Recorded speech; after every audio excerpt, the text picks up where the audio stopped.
Xeyr ola. Hayri, haraya? İşdən çıxıram. Başqa qurumla iş müqaviləsi bağlamışam. Uğurlar. Dayanın, nə edirsiniz?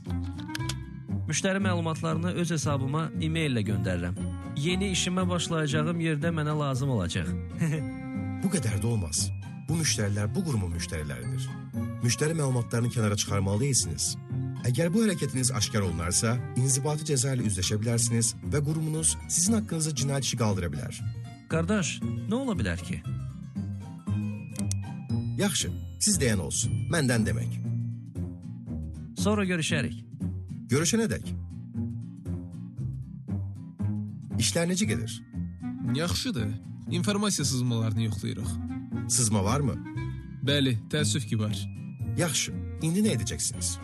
İnzibati cəzalar tətbiq eləyəcəyik. Prokurorluğa cinayət işi açacağıq. Ah, sizi demişdim axı. Siz özünüzü məhv etdiniz.